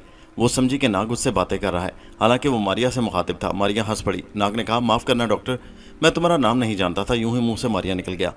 नाग ने हामी भर ली कि वो एक दिन के लिए उसके अस्पताल जाकर कुछ सांप वहाँ मंगवाएगा ताकि वो उनका जहर निकालकर ज़्यादा से ज़्यादा मरीजों के लिए टीके तैयार कर सके। तो फिर अभी चलो, मैं अस्पताल में जा रही हूँ। नाग ने अलग होकर मारिया से मशवरा किया। मारिया ने कहा, हमें तो अंबर को यहाँ हर जगह तलाश करना है, चलो इस अस्पताल में भी चलते हैं, हो सकता है वहाँ उसका कोई सुराग मिल जाए। नाग डॉक्टर पिंकी के साथ उसके अस्पताल रवाना हो गया। ये अस्पताल शहर के अंदर एक 2 मंजिला इमारत की पहली मंजिल पर था। यहाँ ऐसे मरीज आते थे जिनको सांप ने काटा हो, उनको टीका लगाकर उनका इलाज किया जाता था और सांप के जहर के टीके अफ्रीका, लंका और एशिया के मुल्कों को भी रवाना किए जाते थे। उन मुल्कों से टीकों की कीमत नहीं ली जाती थी। अस्पताल का खर्च हुकूमत और मुल्क के अमीर लोग पूरा कर रहे थे। नाग ने देखा कि अस्पताल में रहने के कमरे भी थे। उसने मारिया से मशवरा किया कि क्यों ना इसी जगह डेरा जमा लिया जाए, होटल के खर्चे से भी बचेंगे। यहाँ रहकर हम लंदन में अंबर की तलाश जारी रखेंगे। मारिया को यह तजवीज़ पसंद आई। नाग ने डॉक्टर पिंकी से जिक्र किया तो वो मान गई। नाग ने कहा कि वो हर रोज़ 6 सांप पैदा कर दिया करेगा जिनका वो जहर निकाल सकेगी। इसमें कोई नुकसान की बात नहीं थी। एक रोज़ बाद सांप के अंदर फिर जहर पैदा हो जाता है। डॉक्टर ने कहा, क्या ऐसा नहीं हो सकता कि तुम हमें सांप पैदा करके दे दो, हम उन्हें अपने अस्पताल में रख कर पालेंगे, इस तरह तुम रोज़ रोज़ सांप को बुलाने की जहमत से बच जाओगे। नाग ने इस राय को पसंद किया और कहा, मैं ऐसा भी कर सकता हूँ। मैं आज रात ही तुम्हें 50 सांप पैदा करके दे देता हूँ। मैं तुमसे उनकी कीमत भी नहीं लूँगा। शर्त सिर्फ इतनी है कि जितने दिन हमें लंदन में रहना है हम इस अस्पताल के कमरे में रहेंगे, हमें इसकी इजाज़त दे दी जाए। अंग्रेज़ डॉक्टर पिंकी ने तज्जुब से पूछा, हमें से क्या मुराद है तुम्हारी? क्या तुम्हारे साथ कोई औरत भी रहेगी? ओह नहीं नहीं, मैं यूं ही कह गया, मैं अकेला ही रहूँगा, बिल्कुल अकेला रहूँगा। नाग को अस्पताल में एक कमरा मिल गया। उस कमरे में एक तरफ रात को मारिया कालीन पर लेटकर रात गुजार देती थी। नाग ने अस्पताल की डॉक्टर पिंकी को एक ही बार 60-70 सांप लाकर दे दिए थे। वो बड़ी खुश थी। नाग और मारिया रात को अस्पताल में रहते थे और दिन भर वो शहर में अंबर की तलाश करते फिरते।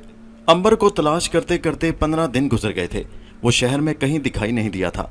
अंबर जब खलाई जहाज तबाह होने के बाद समंदर में गिरा तो पहले तो समंदर की लहरों के नीचे ही नीचे उतरता चला गया। پھر جب اوپر آیا تو لہروں نے اسے اپنے ساتھ بہانا شروع کر دیا۔ سمندر چڑھا ہوا تھا اور طوفان آنے والا تھا۔ ہوا بڑی تیز چل رہی تھی، پھر بڑے زور کی آندھی چلنے لگی۔ لہریں سمندر میں اٹھ اٹھ کر آسمان کو چھونے لگی۔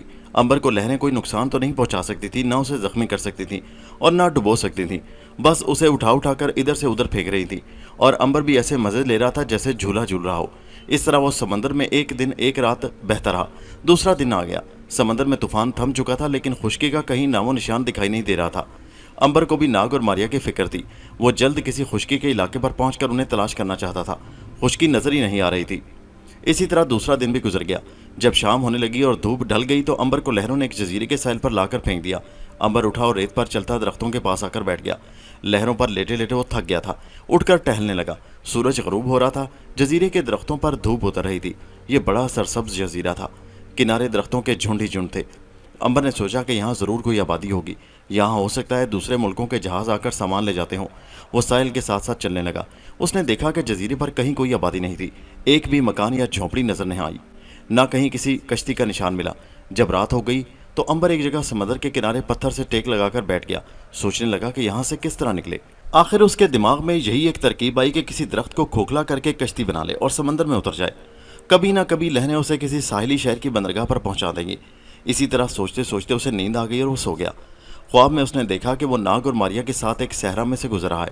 بڑے زور کی آندھی چل رہی ہے، وہ بچھڑ جاتے ہیں، پھر آسمان سے ایک سرخ شعلہ نیچے اترتا ہے اور امبر کے سامنے آ کر ایک عورت کی شکل بدل لیتا ہے اور اسے کہتا ہے، امبر، اب تم لوگوں کے واپس جانے کا وقت آ گیا ہے۔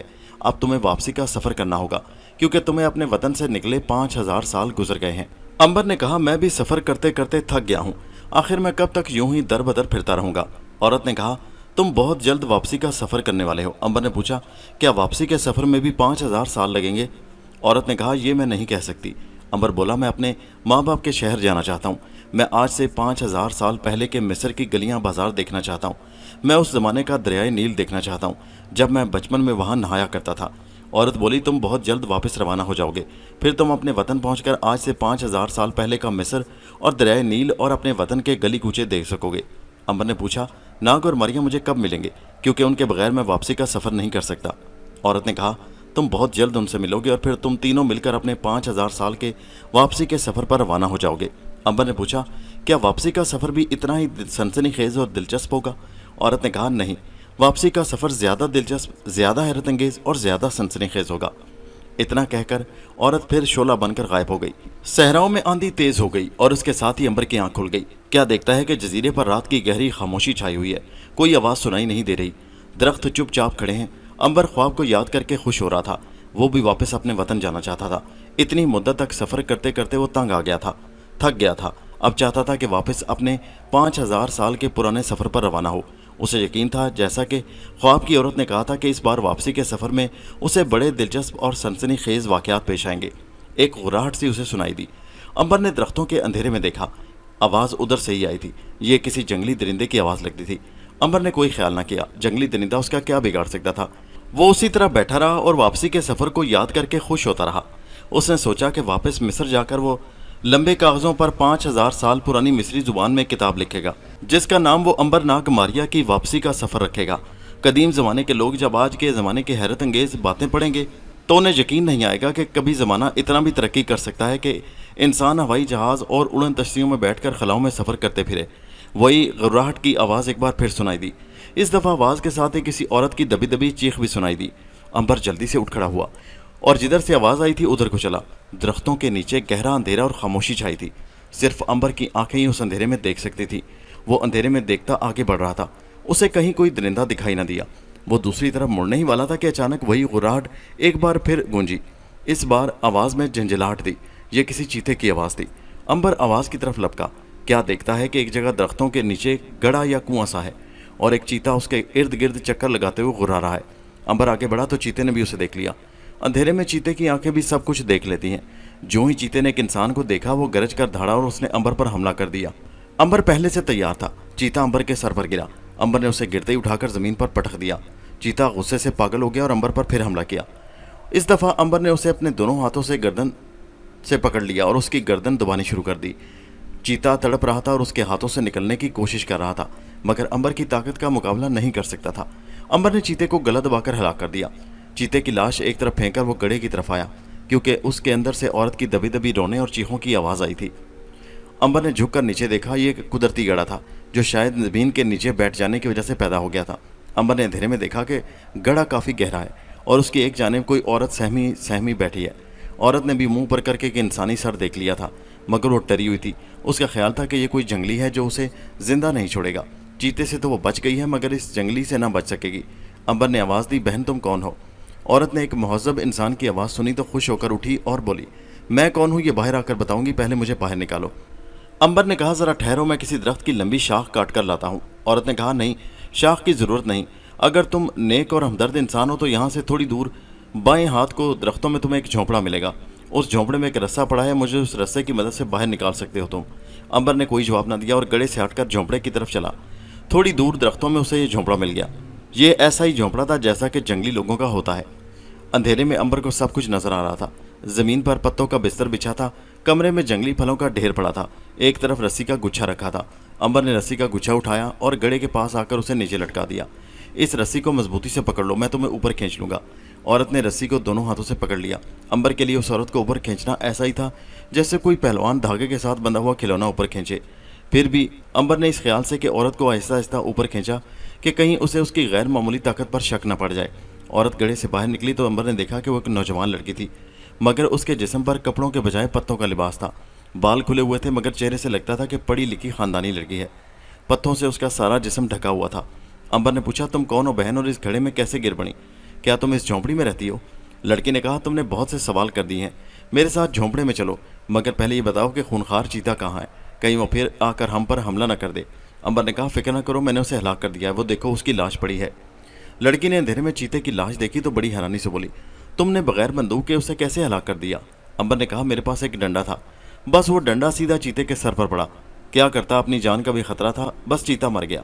لڑکی نے امبر کو ساتھ لیا اور اپنے جھونپڑے میں آ گئی۔ یہاں آ کر اس نے اپنی کہانی یوں بیان کرنی شروع کی، میں فرانس کے ایک پروفیسر کی بیٹی ہوں، میرا باپ اسکندریہ میں ایک پروفیسر تھا۔ جب وہ ریٹائر ہو کر واپس فرانس جانے لگا تو ہمارا ایک رشتہ دار اپنے کنبے کے ساتھ ہمیں ملنے آ گیا۔ ان لوگوں نے بحیرہ روم کے ایک جزیرے کی سیر کا پروگرام بنا رکھا تھا۔ میری طبیعت مچل گئی، میں نے اپنے ڈیڈی سے کہا کہ میں بھی ان لوگوں کے ساتھ بحیرہ روم کے جزیروں کی سیر کروں گی۔ میرا ڈیڈی مجھ سے بڑی محبت کرتا ہے، میں اس کی اکلوتی بیٹی ہوں، اس نے مجھے اجازت دے دی۔ چنانچہ ایک روز میرا باپ تو فرانس کو بذریعہ ہوائی جہاز روانہ ہو گیا اور ہم بحیرہ روم کے جزیروں کی سیر کو چل پڑے۔ ایک ہفتہ ہم نے خوب سیریں کی، آخر واپس روانہ ہوئے۔ آتی دفعہ ہم نے ہوائی جہاز پر سفر کیا تھا۔ واپسی پر میرے رشتہ دار نے کہا کہ ہم کیوں نہ سمندری جہاز میں چلیں۔ ہم جس جزیرے پر تھے وہاں سے چھوٹے سٹیمر چلا کرتے تھے۔ ہم ایک رات سٹیمر پر سوار ہوئے اور وہاں سے 200 میل کے فاصلے پر بڑے جزیرے کی طرف چل پڑے، کیونکہ وہاں سے ہم نے بڑا سمندری جہاز پکڑ کر فرانس کی طرف جانا تھا۔ اس روز موسم بڑا خراب تھا، ہمیں سفر پر جانے سے منع بھی کیا گیا مگر ہمارا رشتہ دار نہ مانا۔ سٹیمر میں زیادہ مسافر نہیں تھے۔ جب موسم خراب ہو تو اس طرف کے لوگ سمندر میں سفر نہیں کرتے، کیونکہ ان سمندروں میں اکثر طوفان آتے رہتے ہیں۔ ہمارا سٹیمر جزیرے سے روانہ ہو گیا۔ اس وقت رات کے 9 بجے تھے۔ رات 12 بجے تک سٹیمر سمندر میں بڑے سکون سے سفر کرتا رہا۔ ہم کھانا کھا کر تاش کھیل رہے تھے، پھر ہمیں نیند آنے لگی اور ایک ایک کر کے سب سو گئے۔ رات کے 2 بج رہے تھے کہ سمندر میں اچانک طوفان آ گیا اور سٹیمر بری طرح ہچکولے کھانے لگا۔ ہم ہڑبڑا کر اٹھ بیٹھے۔ طوفان بڑھتا ہی چلا گیا، سٹیمر میں کوہرام مچ گیا۔ ہمارے رشتہ دار نے چلا کر کہا، اپنے آپ کو رسیوں سے باندھ دو۔ ہم رسیاں تلاش کر رہے تھے کہ سٹیمر بری طرح ڈولنے لگا۔ مجھے ایک ایسا دھکا لگا کہ میں اچھل کر دروازے سے باہر جا گری۔ وہاں سے اٹھنے ہی لگی تھی کہ دوسرا دھکا لگا اور میں ان سب لوگوں کے دیکھتے دیکھتے سمندر میں جا گری اور پہاڑ جیسی لہروں نے مجھے اپنے اندر نگل لیا۔ ضرور وہاں ہنگامہ اور کوہرام مچا ہوگا، لیکن میری مدد کو کوئی نہیں آیا، کوئی آ بھی نہیں سکتا تھا۔ اس وقت ہر کسی کو اپنی اپنی جان کی فکر پڑی تھی۔ میں سمندری لہروں کے اندر اتر گئی، پھر طوفان نے مجھے اچھال کر دوسری لہر پر پھینک دیا۔ میں نے آنکھیں بند کر لی اور موت کا انتظار کرنے لگی، کیونکہ مجھے یقین تھا موت چند سیکنڈ کے بعد پھر آ رہی ہے، لیکن ابھی میری زندگی باقی تھی۔ میں نے لہروں پر ہچکولے کھاتے سٹیمر کو دیکھنے کی کوشش کی، مگر مجھے اس کی روشنی طوفانی سمندر میں کہیں دکھائی نہ دی۔ اوپر سے بارش شروع ہو گئی، طوفان اور زیادہ تیز ہو گیا اور سمندری لہریں بپھر بپھر کر شور مچانے لگی۔ یہ طوفان میرے لیے اچھا ثابت ہوا۔ طوفانی لہریں مجھے ایک دوسرے کے حوالے کرتی رہیں اور میں ڈوبنے سے بچ گئی۔ جو ہی میں ڈوبنے لگتی، ایک طوفانی لہر نیچے سے آ کر مجھے اوپر اچھال کر دوسری لہر کے حوالے کر دیتی۔ ساری رات اسی طرح گزر گئی۔ جب طوفان تھما تو میں سمندری لہروں پر بہی جا رہی تھی۔ میں نے محسوس کیا کہ میں کسی شے پر لپٹی ہوئی ہوں۔ میں نے غور کیا تو وہ کوئی ناریل کا ٹوٹا ہوا درخت ہے۔ طوفان میں کہیں وہ درخت میرے ہاتھ آ گیا تھا اور میں نے نیم بے ہوشی کی حالت میں اسے تھام لیا تھا आसमान अभी तक बादलों में छुपा हुआ था। बारिश हो रही थी। मैंने अपने होंठ खोल दिए। बारिश का ठंडा पानी मेरे हलक में उतरा तो मुझे कुछ होश आया। मैंने दरख्त पर लेटे लेटे सर उठाकर देखा तो सामने यही जजीरा था जहाँ मैं इस वक्त बैठी हूँ। किसी न किसी तरह मैं इस जजीरे पर पहुँच गई। पहले तो साहिल पर ही छुपी रही कि कहीं यहाँ के आदम मुझे ना देख लें। फिर जब भूख प्यास ने सताया तो इन दरख्तों में छुप छुप कर आई और गिरे पड़े फल खाकर पेट की आग बुझाई। रात हुई तो साहिल की रेत पर ही सो गई। दूसरे रोज़ फिर दरख्तों के फल खाए और नारियल तोड़कर उसका पानी पिया और प्यास मिटाई। अब मैं दरख्तों में घूमने लगी थी। मैंने चल फिर कर देखा कि जजीरा बिल्कुल खाली था। कोई आबादी नहीं थी। जंगली लोग भी यहाँ नहीं रहते थे। मैंने इस जगह दरख्तों की शाखें इकट्ठी करके अपने लिए एक झोंपड़ी बना ली और रहना शुरू कर दिया, क्योंकि मुझे कुछ मालूम नहीं था कि अभी इस जजीरे पर मुझे कितने दिन रहना पड़ेगा। हो सकता था कि 1 महीना, और ये भी हो सकता था कि सारी ज़िंदगी इस जजीरे पर गुजर जाए, क्योंकि इधर से कभी कोई बहरी जहाज़ भी गुजरता दिखाई नहीं दिया था। आज मुझे इस जजीरे पर चौथा महीना जा रहा है। सबसे ज़्यादा मुझे अपने प्यारे बाप का ख्याल सताता है। वो यही समझ रहा होगा कि मैं समंदर में डूबकर मर चुकी हूँ। वो कितना रोया होगा मेरी मौत का सुनकर। और सोचती हूँ अगर उसे मालूम हो जाए कि मैं ज़िंदा हूँ और वो किस कदर खुश नहीं होगा, मगर उसे कैसे पता चल सकता है। अपनी दर्दनाक दास्तान सुनाने के बाद लड़की सिसकियाँ भर कर रोने लगी। अंबर ने उसे तसल्ली देते हुए कहा, मेरी बहन, जिस खुदा ने तुम्हें इतने खौफनाक समंदर से बचाया है वो तुम्हें इस जजीरे से भी ज़रूर निकाल देगा। शायद कुदरत ने इसीलिए मुझे तुम्हारे पास भेजा है। फिर अंबर ने उससे पूछा कि ये चीता कहाँ से आ गया था। उसने कहा, मैं शाम के वक्त दरख्तों से फल तोड़े बाहर निकली ही थी कि इसने मुझ पर हमला कर दिया। मैं घबरा कर भागी। आगे एक गड़ा आ गया। मैंने जान बचाने के लिए इसमें छलांग लगा दी और फिर आधी रात को तुम आ गए। वो मेरी तरफ देखकर बोली, लेकिन तुमने अपने बारे में तो कुछ बताया ही नहीं। आखिर तुम इस बदनसीब जजीरे पर कैसे पहुंच गए? अंबर ने कहा, मेरी दास्तान गम भी तुमसे मिलती जुलती है। मैं मुल्क मिस्र का रहने वाला हूँ। जड़ी बूटियों की तिजारत करता हूँ और मुल्क मुल्क के जंगलों में जाकर उन्हें तलाश करता रहता हूँ। इसी तरह बहिरे रोम के एक जजीरे की तरफ जड़ी बूटियों की तलाश में जा रहा था कि समंदर में तूफान आ गया। जिस जहाज़ में मैं सफ़र कर रहा था वो गर्क हो गया। मैं बड़ी मुश्किल से जान बचाकर इस जजीरे पर पहुंचने में कामयाब हो गया। रात को साहिल पर ही सो गया कि आधी रात को चीते की आवाज़ सुनकर आँख खुल गई। आगे का हाल तुम्हें मालूम है। उस लड़की से अंबर ने उसका नाम पूछा तो उसने कहा, मेरा नाम मीना है। अंबर ने कहा, मीना नाम तो एशिया के मुल्कों में भी होता है। वो बोली, हाँ, मेरे प्रोफेसर डैडी को एशिया से बड़ा लगाव है। उन्होंने इसीलिए मेरा नाम एशियाई रखा था। वैसे फ्रांस में आज से 70 बरस पहले लोग ये नाम रखा करते थे। फिर वो उदास होकर बोली, अब हम किस तरह यहाँ से निकलेंगे भाई? तुमने अपना नाम तो बताया ही नहीं। मेरा नाम अंबर है और मैं मिस्री मुसलमान हूँ। तुम घबराओ नहीं, इस वक्त आराम करो, सुबह उठकर इस पर गौर करेंगे। यहाँ से निकलने का कोई ना कोई तरीका निकाल लेंगे। अंबर ने लड़की को झोंपड़े में सुलाया और खुद बाहर निकलकर घास पर सो गया। लड़की ने बाहर आकर कहा, घास पर रात को जहरीले सांप होते हैं, यहाँ मत सो, अंदर आकर सो जाओ। अंबर ने हंसकर कहा, मुझे सांप कुछ नहीं कहेगा, तुम आराम से जाकर सो जाओ, मैंने एंटी सेंक इंजेक्शन ले रखा है। मीना झोंपड़ी में जाकर सो गई। अंबर को भी नींद आ गई। दिन चढ़ आया था जब वो उठे। अंबर ने मीना को बताया कि हम एक दरख्त काटकर उसके तने को खोखला करके कश्ती बनाते हैं और उस पर बैठकर समंदर को पार करने की कोशिश करेंगे। मीना ने कहा, इतनी छोटी सी कश्ती में हम इतने बड़े समंदर को कैसे पार कर सकेंगे? कोई बड़ी लहर आ गई तो हम डूब जाएंगे। अंबर ने कहा, फिर तुम्हारे ख्याल में कोई दूसरा तरीका यहाँ से निकलने का है? कोई नहीं, वो बोली, सिवाय इसके कि हम इधर से गुजरने वाले किसी जहाज़ का इंतज़ार करें। अंबर बोला, लेकिन अगर 1 साल तक इधर से कोई जहाज़ ना गुजरा तो क्या करोगी? मुझे यकीन है बहुत जल्द कोई ना कोई जहाज़ इधर ज़रूर आएगा। मैं रोज़ साहिल पर आग का धुआं करती हूँ। अंबर कहने लगा, जैसे तुम्हारी मर्ज़ी। मेरा ख्याल है हम 1 महीना और देखते हैं। अगर इस दौरान में कोई जहाज़ ना आया तो फिर कोई दूसरा तरीका सोचेंगे। मीना भी इस तजवीज़ पर राज़ी हो गई। अंबर ने दोपहर के बाद मीना से कहा, तुम झोंपड़ी में रहना, मैं ज़रा इस जजीरे का एक चक्कर लगाकर देखता हूँ कि इसकी दूसरी तरफ क्या है। मीना बोली, उधर भी समंदर और चट्टानें हैं, मैंने एक बार चक्कर लगाया था। अंबर ने कहा, मैं खुद भी एक चक्कर लगाना चाहता हूँ, तुम यहाँ से कहीं मत जाना। लड़की कहने लगी, फिक्र ना करो, मुझे यहाँ रहते हुए 1 महीना हो गया है। मैं आदी हो गई हूँ और फिर यहाँ कोई जंगली आदमी नहीं रहता। एक ही चीता रहता था, उसे तुमने हलाक कर दिया। अंबर ने लड़की को झोंपड़े में छोड़कर खुद जजीरे के जंगल में से गुजरकर उसके किनारे पर आ गया। अब उसने समंदर के साहिल के साथ साथ चलना शुरू कर दिया। जजीरा गोल दायरे की शक्ल में था। उसने 1 घंटे में जजीरे का पूरा चक्कर लगा लिया।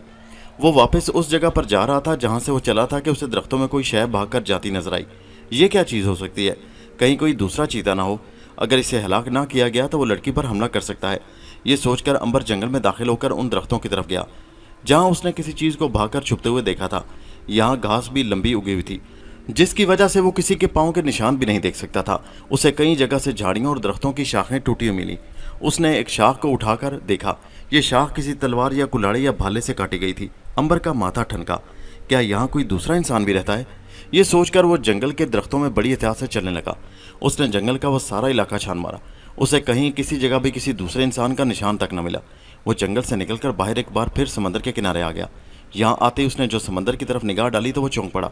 एक कश्ती किनारे से खुले समंदर की तरफ जा रही थी। ये कश्ती छोटी थी जैसी जंगली लोगों की हुआ करती है। दूर से अंबर को उसमें 3-4 इंसानों के खाके से दिखाई दिए। ये साए बड़े तेज चप्पू चला रहे थे। अंबर एक ख्याल से काम गया। वो झोंपड़े की तरफ भागा। आखिर वही हुआ जिसका डर था। झोंपड़ा खाली था, वहाँ मीना नहीं थी। वो जंगली लोगों से उठाकर ले गए थे। अंबर भागकर समंदर के किनारे आ गया। कश्ती अब इतने दूर खुले समंदर में जा चुकी थी कि अंबर को उसका एक छोटा सा धब्बा दिखाई दे रहा था। अंबर परेशान होकर बैठ गया। वो उस वक्त को कोसने लगा जब वो मीना को झोंपड़े में अकेला छोड़कर गया था, लेकिन ये परेशान होकर बैठे रहने का वक्त नहीं था। उस बदनसीब लड़के की जान बचानी थी। कहीं वो जंगली आदमखोर ही ना हो। अगर वो आदमखोर हुए तो मीना का जिंदा बचना मुश्किल है। अंबर के जहन में एक यही तरकीब आई कि वो समंदर में छलांग लगा दे और तैरता हुआ समंदर में कश्ती का पीछा करे, मगर इस तरह देर हो सकती थी। अंबर कितनी तेज तेज तैर सकता था। अंबर सारे समंदर पर टहलने लगा। उसका दिमाग तेजी से काम कर रहा था। अचानक उसे ख्याल आया कि क्यों ना वो किसी व्हेल या डॉल्फिन मछली पर बैठकर जंगली लोगों का पीछा करे। अंबर ने देखा था कि उस समंदर में डॉल्फिन मछलियां अक्सर आती रहती थी। वो समंदर में उतर आया। उसने तैरना शुरू कर दिया। थोड़ी देर बाद एक डॉल्फिन मछली उसके गिर्द चक्कर लगाने लगी। अंबर ने उसे पकड़ लिया।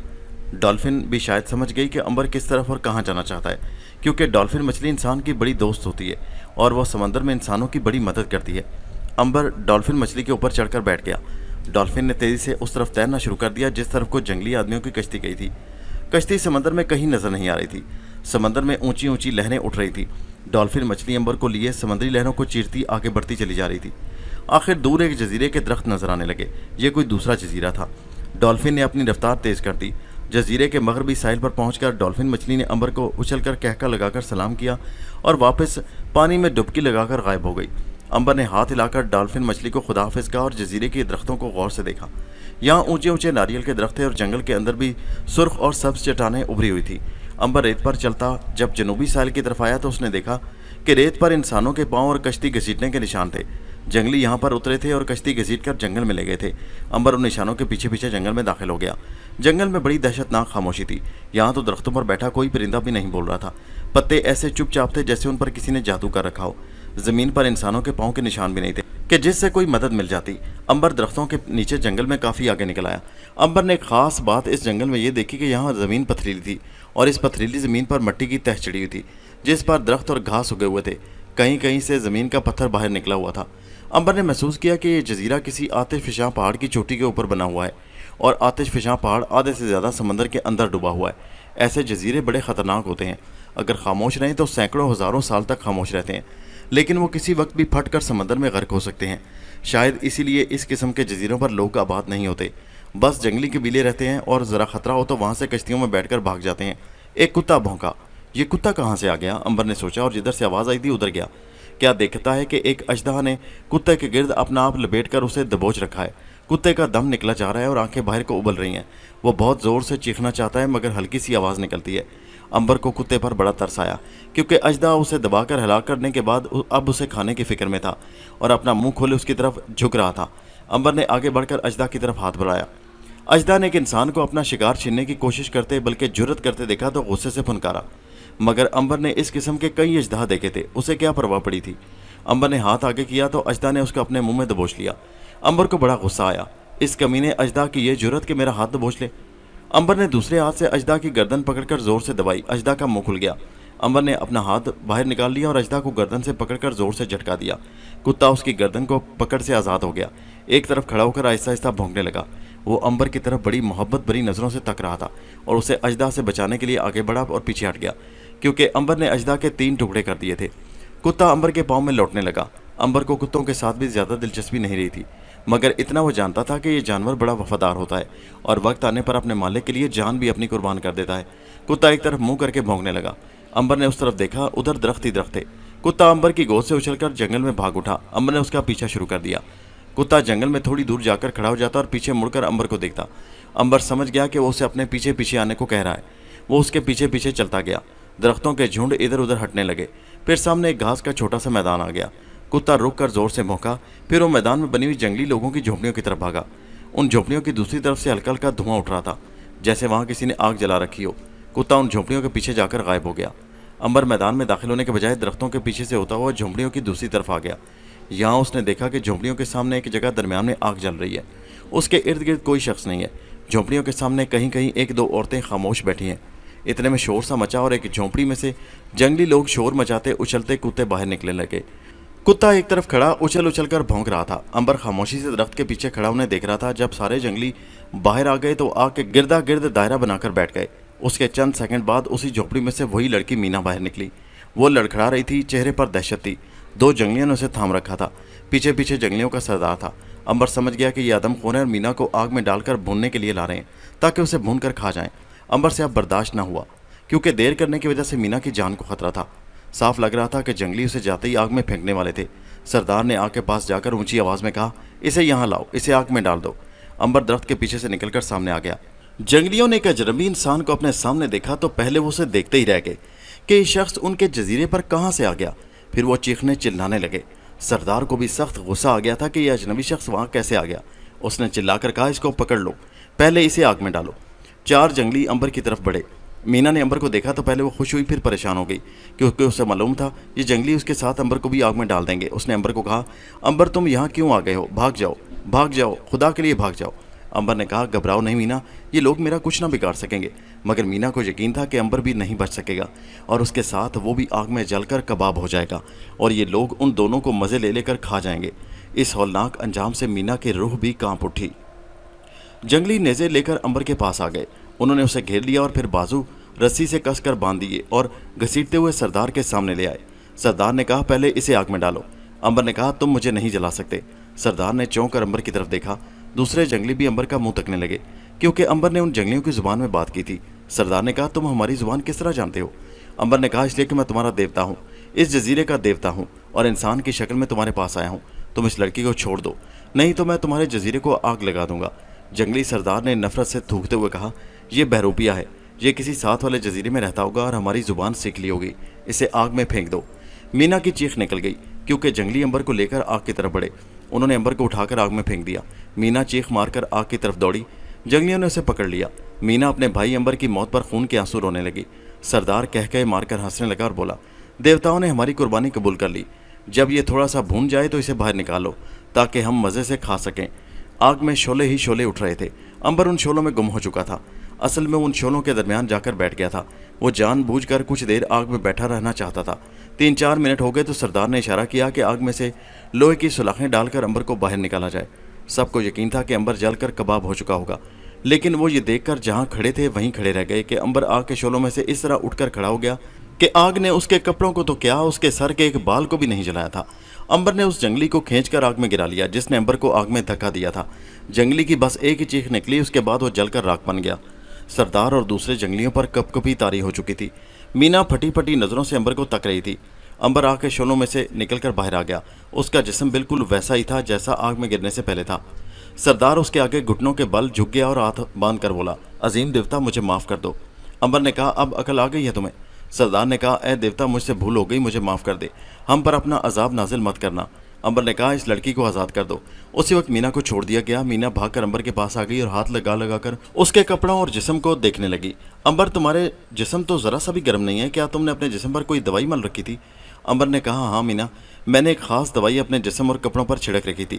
مینا بولی, مگر کوئی دوائی ایسی نہیں ہے جو کسی انسان کو یوں آگ کے شعلوں میں بھی محفوظ رکھ سکے. ضرور تم نے کوئی جادو کیا ہے, تم جادو جانتے ہو. امبر نے کہا, یہ باتیں بعد میں ہوں گی, پہلے ذرا ان جنگلیوں سے تو نمٹ لیں. مینا امبر کے پاس کھڑی ہو گئی. امبر نے سردار سے کہا, میں نے تمہیں معاف کیا, ہمارے لیے کھانے پینے کا بندوبست کیا جائے. سردار نے سر جھکا کر کہا, جو حکم میرے دیوتا. تھوڑی دیر بعد دسترخوان بچ گیا. طرح طرح کے پھل اور بھنے ہوئے مرغ اور جنگلی ہرن سجا دیے گئے. امبر اور مینا نہا دھو کر گلے میں پھولوں کے ہار ڈال کر وہاں کر بیٹھ گئے. جنگلی لوگ بڑے ادب سے دسترخوان کے ارد گرد بیٹھے تھے. کھانا شروع ہو گیا. امبر اور مینا نے بڑے مزے لے کر بھنے ہوئے مرغ اور ہرن کا گوشت کھایا. دعوت ختم ہوئی تو امبر نے سردار سے کہا, یہ لڑکی ہماری بہن ہے, یہ دنیا میں رہتی ہے. ہم آسمانوں کے بادلوں میں رہتے ہیں, لیکن کبھی کبھی اپنی بہن سے ملنے دنیا میں آ جاتے ہیں. آج اسے ملنے آئے تو پتہ چلا کہ تم لوگ اسے اٹھا کر لے آئے ہو. اب ایسا کرو کہ اس لڑکی کے لیے ایک بڑی شاندار کشتی تیار کرواؤ تاکہ ہم اسے سوار کروا کے اس کے ملک پہنچا دیں. سردار نے کہا, عظیم دیوتا, میں ابھی حکم دیتا ہوں کہ ایک شاندار کشتی تیار کرنی شروع کر دی جائے. سردار نے حکم دے دیا. کشتی تیار ہونے لگی. یہ جنگلی لوگ سمندری کشتیاں تیار کرنے میں بڑے ماہر تھے. ایک ہفتے کے اندر اندر انہوں نے ایک چھوٹے اسٹیمر جتنی کشتی تیار کر لی. اس کشتی میں نیچے سونے کی جگہ بھی बना दी गई और खाने पीने का सामान रखने की जगह बनी हुई थी। चप्पों के साथ साथ उस पर बादबान भी लगा दिया गया ताकि तेज हवा में कश्ती ज्यादा रफ्तार के साथ सफर कर सके। अंबर ने 7वें रोज मीना को साथ लिया और कश्ती में सवार होकर अपने जजीरे की तरफ रवाना हो गया। शाम होने से पहले वो अपने जजीरे में पहुंच गया। कश्ती उन्होंने ऊपर खींच ली और उसे ऊंची ऊंची झाड़ियों में छुपा दिया। अंबर का ख्याल था कि उस जजीरे में पहुंचकर वो खाने पीने का सामान यानी फल वगैरह कश्ती में जमा कर लें और फिर वहां से अपने समुद्री सफर पर रवाना हो जाएंगे। उन्होंने वहां बैठकर काफी सोच विचार किया। मीना ने कहा, अगर हम शुमाल मगरिब की तरफ समंदर में सफर शुरू करें तो मेरा ख्याल है कि 1 महीने के बाद हम बहरे रोम की किसी बंदरगाह पर पहुंच सकते हैं और हो सकता है कि इस दौरान में कोई समुद्री जहाज भी हमें मिल जाए। अंबर ने कहा, ठीक है, हम परसों यहाँ से रवाना हो जाएंगे। 2 दिन वो जजीरे से ताज़ा नारियल और कच्चे फल इकट्ठे करते रहे। ये चीज़ें उन्होंने कश्ती के अंदर जमा कर दी। दिन बड़ा रोशन था, धूप निकली हुई थी, दरख्तों पर परिंदे चहचहा रहे थे। मीना और अंबर अपनी झोंपड़ी को हमेशा के लिए अलविदा कहकर बाहर निकले और समंदर की तरफ चले। उनकी कश्ती समंदर में खड़ी थी। अभी वो दरख्तों से निकलकर समंदर के किनारे रेत पर आए ही थे कि फजा में गिड़गिड़ाहट की आवाज़ सुनाई दी। अंबर ने मीना को हाथ से पकड़कर दरख्तों की तरफ खींच लिया। 2 जंगी बमबार जहाज नीची परवाज करते दरख्तों के ऊपर से गुजर गए। मीना ने पूछा, ये जहाज किसके हैं, कहाँ से आ गए? मुझे तो ये जंगी जहाज लगते हैं। अंबर ने कहा, मेरा ख्याल है कि दूसरी जंग अजीम शुरू हो गई है। दूसरी जंग अजीम? मीना का रंग फक हो गया। हाँ, मुझे यकीन है जंग शुरू हो गई है और इस इलाके पर जर्मन फौजें उतरने ही वाली हैं। उसके साथ ही जजीरे पर बम गिरने शुरू हो गए। ज़बरदस्त धमाके शुरू हो गए। जजीरे की ज़मीन ऊपर तले होने लगी जैसे आतिफिशां पहाड़ फट रहे हों। जलजला आ गया था। अंबर और मीना ज़मीन के साथ चिमटे हुए थे और बमबारी के धमाके उन्हें ऊपर नीचे उछाल रहे थे। खुदा खुदा करके बमबारी बंद हुई और जर्मन जहाज़ वापस चले गए। वो उठकर दरख्तों से बाहर निकले तो उन्होंने सबसे पहले जो तबाही देखी वो ये थी कि उनकी कश्ती के टुकड़े पानी में तैर रहे थे। जजीरे में जगह जगह से धुआं उठ रहा था और दरख्त टूटकर इधर उधर गिरे पड़े थे। साहिल की रेत पर जगह जगह गहरे गड़े पड़ गए थे। अंबर ने कहा, जंग शुरू हो चुकी है, ये अच्छी बात नहीं हुई। अब हमारा यहाँ से निकलना मुश्किल हो जाएगा। मीना परेशान थी, उसका रंग जर्द था। क्या हम जनूबी समंदरों की तरफ नहीं निकल सकते अंबर? अंबर ने कहा, अगर निकल भी सकते तो अब क्या समंदर के ऊपर पैदल चलकर जाएंगे? हमारे पास तो एक छोटी सी कश्ती, क्या एक तख्ता भी नहीं है, और वैसे भी अब समुद्रों पर दुश्मनों के जहाज गश्त कर रहे होंगे। हमारा खुले समंदर में निकलना बेहद खतरनाक हो सकता है। मीना ने कहा, तो फिर क्या हम इस जजीरे में ही सारी उम्र गुजार देंगे? नहीं, हम इस जजीरे में भी नहीं रह सकेंगे। वो क्यों? मीना ने पूछा। अंबर ने कहा, इसलिए कि इस जजीरे पर जर्मनों ने यूं ही बमबारी नहीं की। थोड़ी देर बाद उनके फौजी दस्ते एक बहरी जहाज में सवार होकर यहाँ आ जाएंगे और फिर इस जजीरे पर कब्जा करके वो यहाँ छावनी डालेंगे, हवाई अड्डा बनाएंगे और यहाँ से उनके बमबार जहाज उड़कर दुश्मनों के मुल्क में जाकर बमबारी किया करेंगे। मीना सर पकड़कर बैठ गई। मेरे अल्लाह, अब क्या होगा? अंबर ने कहा, इसके बावजूद हमें हिम्मत नहीं हारनी चाहिए। हमें यहाँ से फरार होने की कोशिश करनी चाहिए। मेरे साथ आओ, अभी कुछ वक्त है कि हम जनूबी समंदरों की तरफ निकल भागें। हम यहाँ से फरार होने की कोशिश करेंगे। मगर हमारे पास तो एक कश्ती भी नहीं है। अंबर ने कहा, हम अपनी टूटी फूटी कश्ती को जोड़ने की कोशिश करेंगे, आओ मेरे साथ। अंबर ने मीना को साथ लिया और वो उस जगह आ गए जहाँ उनकी कश्ती के टुकड़े कुछ समंदर में तैर रहे थे और कुछ रेत पर बिखरे हुए थे। समंदर के टुकड़ों को भी लहरों ने वापस साहिल पर फेंक दिया था। उन्होंने एक एक टुकड़े को देखा। कश्ती बिल्कुल ही तबाह हो चुकी थी। लकड़ी का एक भी तख्ता ऐसा नहीं था जो सलामत हो कि जिस पर बैठकर वो समंदर में रवाना हो सकते। अंबर ने मीना से कहा, यह हमारे किसी काम की नहीं रही, अब फिर क्या करें? समंदर की तरफ से जहाज के बम्बों की जोर जोर से आवाजें आने लगी। अंबर ने सर घुमाकर देखा। कुछ फासले पर एक बहुत बड़ा जंगी जहाज साहिल की तरफ बढ़ रहा था। अंबर ने मीना का हाथ पकड़कर अपनी तरफ खींचा और कहा, जर्मन आ गए, भागो। वो दोनों जंगल के अंदर भाग गए। दरख्तों में जगह जगह आग की वजह से अभी तक धुआं उठ रहा था। वो किसी न किसी तरह अपनी झोंपड़ी के पास पहुंच गए। उनकी झोंपड़ी बमबारी से बची रही थी। वो झोंपड़ी में जाकर गिर पड़े। अंबर तो खैर बिल्कुल नहीं थका था और ना घबराया हुआ था। मीना बहुत परेशान थी और अंबर उसकी वजह से परेशान था। मीना ने कहा, पहले मालूम तो कर लें कि जहाज जर्मनों के हैं भी या नहीं। क्या मालूम ये अंग्रेज़ों या फ्रांसीसियों के जहाज़ हों। अंबर ने कहा, मैं इतना अहमक नहीं हूँ। जो जहाज़ बम बरसाने आए थे उनके परों पर जर्मनों का निशान स्वातिका बना हुआ था। ये जंग अंग्रेज़ों और फ्रांसीसियों के खिलाफ जर्मनों ने शुरू की है। हिटलर सरफिरा लीडर है। तुम देख लेना, वो इस कौम को मरवा देगा। मीना खुद फ्रांस की रहने वाली थी। वो उदास होकर बोली, खुदा जाने मेरे डैडी के साल में होंगे। जर्मनों ने पेरिस पर भी ज़रूर बमबारी की होगी। अंबर ने कहा, हो सकता है अभी शहरों पर बमबारी का सिलसिला शुरू ना हुआ हो। खैर, इन बातों को छोड़ो, पहले तो ये सोचो कि हम यहाँ से भागकर कहाँ जाएंगे, क्योंकि जर्मन थोड़ी देर में इस जजीरे पर पहुँचने वाले हैं और उनकी एक पार्टी मशीन गन लेकर इस सारे जंगल की छानबीन भी करेगी। उन्होंने हमें देख लिया तो या तो गोली मार देंगे या पकड़कर कैद में डाल देंगे, और खुदा जाने फिर कितनी मुद्दत तक तुम्हें उन जर्मनों की कैद में रहना पड़े और तुम्हारे साथ क्या सलूक हो। मीना ने जल्दी से कहा, क्या तुम मेरे साथ नहीं होगे? हाँ हाँ, मेरा मतलब है कि मेरे साथ भी यही सलूक किया जाएगा। मैं भी तुम्हारे साथ ही पकड़ा जाऊंगा। मीना ने कहा, तो फिर सबसे पहले तो हमें यहाँ से निकल जाना चाहिए। हम जजीरे के जुनूब की तरफ चले जाते हैं। मुझे मालूम है वहाँ ऐसी चट्टानें हैं जिनके अंदर गार हैं। हम उन गारों में पनाह ले सकते हैं। अंबर को मीना की यह तजवीज़ पसंद आई, क्योंकि उस वक्त जर्मनों से बचने का सवाल था। वो किसी जगह पर छुप कर ही वहाँ से भागने का प्रोग्राम बना सकते थे। उन्होंने झोंपड़ी को तोड़ फोड़ दिया ताकि जर्मनों को शक न पड़े कि वहाँ कोई रहता है। झोंपड़ी को तोड़ने फोड़ने के बाद वो दरख्तों में से गुजरते हुए जजीरे के जनूबी साहिल की तरफ रवाना हो गए। उधर साहिल पर जर्मनों का जंगी जहाज आकर खड़ा हो गया और जर्मन फौजी दस्ते साहिल पर उतरना शुरू हो गए। साहिल पर उतरते ही उन्होंने जगह जगह मोर्चे खोदने शुरू कर दिए। बैरकें बनाने के लिए बुनियादी खोदी जाने लगी, जहां पर से इमारती सामान उतारा जाने लगा। ये कोई 1000 के करीब फौजी थे।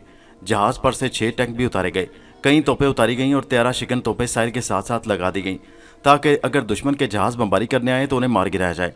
जंगल में कोई 2 घंटे चलने के बाद मीना और अंबर जजीरे के जनूबी साहिल की चट्टानों में पहुंच गए। ये चट्टानें समंदर में भी निकली हुई थी और साहिल के रोज रेत पर भी जगह जगह फैली हुई थी। मीना उन चट्टानों में 1-2 बार आ चुकी थी। वो अंबर को लेकर उन चट्टानों के अंदर आ गई। यहाँ एक चट्टान के अंदर सुरंग बनी हुई थी। मीना ने कहा, इस सुरंग में हम पनाह ले सकते हैं। वो सुरंग में दाखिल हो गए। आगे जाकर सुरंग की छत इतनी नीची हो गई थी कि उन्हें झुक कर चलना पड़ रहा था। एक तरफ दीवार में गहरा शगाफ था। मीना ने कहा, इस शगाफ के अंदर जाकर हम अपना डेरा बना लेंगे। एक बार मैंने इस शगाफ में रात बसर की थी। यहाँ सांप बिच्छू का डर जरूर होता है, मगर हम हल्की सी आग रोशन कर लेंगे। अंबर ने शगाफ के अंदर जाकर देखा। ये छोटी सी गोल दायरे की शक्ल की पथरीली जमीन थी। छत ज्यादा ऊंची नहीं थी। अंबर ने कहा, हमें अब खाने पीने के नारियल और फल लाकर यहाँ रखने होंगे। मीना कहने लगी, हम रात को जंगल में जाकर फल वगैरह इकट्ठे करके ले आएंगे। नहीं, ये काम हमें अभी करना होगा। तुम यहाँ ठहरो, मैं जाकर कुछ गिरे पड़े नारियल उठाकर लाता हूँ। नारियल हमारी प्यास भी बुझा देंगे और हमारी भूख भी मिटाएंगे। अंबर ने मीना को चट्टान के शगाफ के अंदर छोड़ा और खुद चट्टान से निकलकर साहिल की रेत पर चलता जंगल में दाखिल हो गया। यहाँ साहिल पर नारियल के दरख्त नहीं थे। नारियल के दरख्त जंगल के अंदर जाकर थे। अंबर दरख्तों में चलता गया। नारियल के दरख्तों की तलाश में वो जजीरे के शुमाली इलाके की तरफ आ गया। यहाँ नारियल के झुंड ही झुंड खड़े थे और ज़मीन पर भी बमबारी के धमाकों की वजह से कई दरख्त टूट कर गिरे हुए थे। अंबर एक जगह नारियल इकट्ठे करने लगा। उसका ख्याल था कि वो यहाँ से रात के वक्त आकर नारियल किसी चीज़ में डालकर ले जाएगा। नारियलों का ढेर लगाकर वो वापस जाने के लिए मुड़ा ही था कि अचानक उसके सामने 4 जर्मन फौजी आन खड़े हुए। उनके हाथों में राइफलें थी, जिनका रुख अंबर की तरफ था। उन्होंने सरों पर लोहे के हेलमेट पहन रखे थे। Hands up. अंबर पहले तो उनको तकता ही रह गया, फिर उसने हाथ खड़े कर दिए। वो मीना को बचाना चाहता था। उसका तरीका यही था कि वो खुद को जर्मन सिपाहियों के हवाले कर दे। फौजी उसे आगे आगे चलाकर जजीरे के बाहर उस जगह ले गए जहां दूसरे फौजी दस्ते मोर्चे खोद रहे थे और आर्जी बैरकें बना रहे थे। अंबर को एक जर्मन कैप्टन के सामने पेश किया गया। उसने घूर कर अंबर को देखा और जर्मन जुबान में बोला, तुम कौन हो? तुम्हारे साथी कहाँ हैं? अंबर ने जर्मन जुबान में ही जवाब दिया, मैं अकेला हूँ। मेरा जहाज डूब गया था। मैं 2 महीने से जजीरे पर इस पर अकेला रह रहा हूँ। जर्मन कप्तान ने हैरत से पूछा, तुम जर्मन जुबान कैसे जानते हो? अंबर ने कहा, मैं बर्लिन में 2 साल रहा हूँ। जर्मन मुस्कुराया। उसने हाथ से इशारा किया। 2 फौजी आगे बढ़े और उन्होंने अंबर के हाथ पीछे बांध दिए और उसे ले जाकर एक खंदक में कैद कर दिया। अभी उनकी बैरकें नहीं बनी थी, इसलिए कैदी को खंदक में ही रखा गया। उसने जर्मन कप्तान को कहते सुना, अगर ये अपने साथियों के बारे में ना बताए तो इसे गोली मार देना। अंबर खामोश रहा। वो सोचने लगा, अगर वो इस जगह कैद रहा तो मीना का क्या बनेगा? कहीं ये लोग उसे भी गिरफ्तार ना कर लें। क्या वो यहाँ से भागकर मीना के पास पहुँच जाए? लेकिन उसे साथ लेकर कहाँ जाएगा? अंबर अजीब परेशानी में फंस गया था। उसने मीना को हर हालत में जर्मनों से बचाने का फैसला कर लिया था। उसका दिमाग बड़ी तेजी से कोई नई स्कीम सोचने लगा। दोस्तों, ये कहानी अभी जारी है।